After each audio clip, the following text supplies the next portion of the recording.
저는 이화여자대학교 의과대학 직업환경의학교실에 근무하고 있는 하은이라고 합니다. 임신 1분기, 2분기, 3분기마다 이 태아의 몸에 형성이 되는 기관들이 다 다르잖아요. 그러니까 어느 시기에 노출되느냐에 따라서 그 태아가 성장하는데 또 좋지 않은 기관이 발생되는데 그런 선천성 기형이 발생되는데 영향을 미칠 거라고 봐요.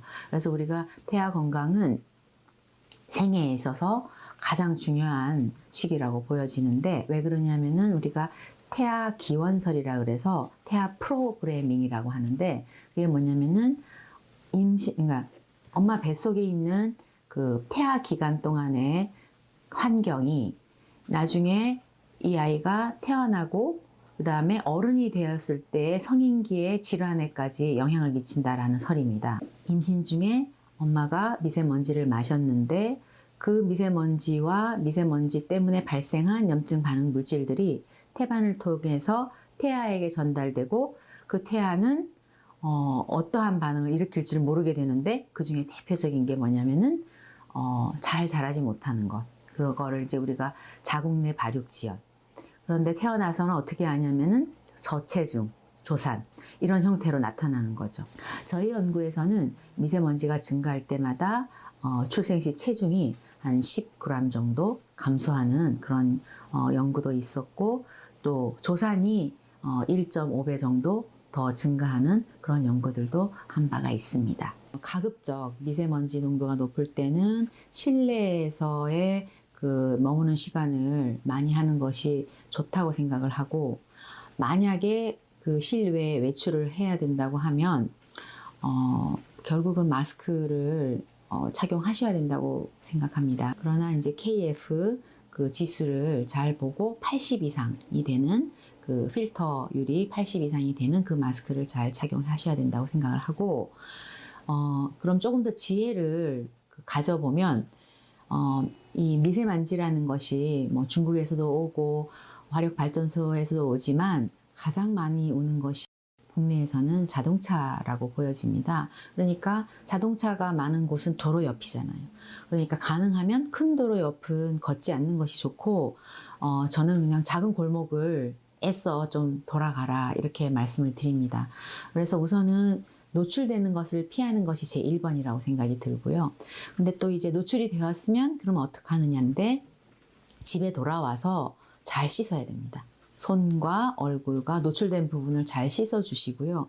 그 다음에는 물을 많이 마셨으면 좋겠어요. 그러면 이제 물은 아무래도 정화작용이 있기 때문에 우리 몸속에 들어온 좋지 않은 물질들을 잘 정화해서 밖으로 빼내주는 효과가 있기 때문에 물을 많이 마셨으면 좋겠고 그 다음에 세 번째는 비타민 C가 많이 함유된 채소나 과일을 많이 드실 것을 권장합니다. 전자레인지나 그릴이나 오븐에서도 당연히 미세먼지가 발생할 수 있고 또한은 조리시, 특히 기름에 튀긴 음식을 만들거나 등등과 굽거나 할 때는 당연히 미세먼지가 발생을 합니다.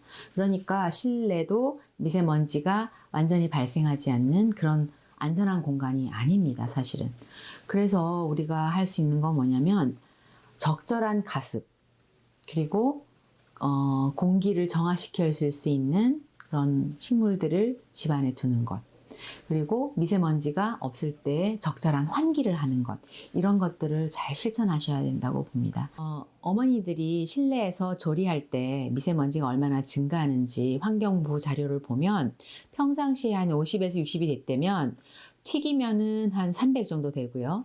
구우면은 800 이상으로 미세먼지가 증가합니다.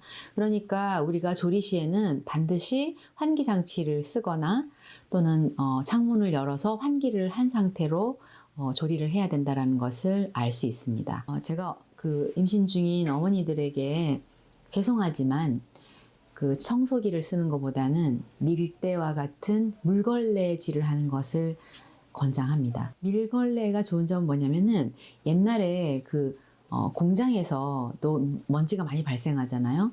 그랬을 때 1번 그 먼지의 비산을 방지하는 원칙이 뭐냐 물을 뿌리는 겁니다. 그러는 것처럼 집에 이제 그 쭈그려서 앉아서 밀걸레를 쓰면 걸레를 쓰면 어머니가 불편하시잖아요.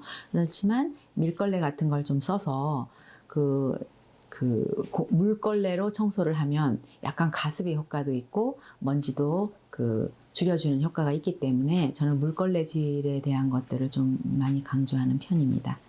제가 한 연구 중에서는 미세먼지가 높을수록 출생한 아이의 아토피 피부염이 증가한다라는 이제 연구가 있는데 그 연구에 만약에 녹지가 높으면 그 미세먼지에 의한 아토피 피부염이 어떻게 되는지를 연구를 해봤습니다.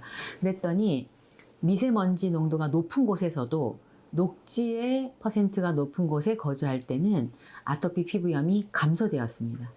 그 얘기는 그것은 미세먼지가 낮은 곳보다 미세먼지가 높은 곳에서 녹지의 보호 효과가 더 컸습니다.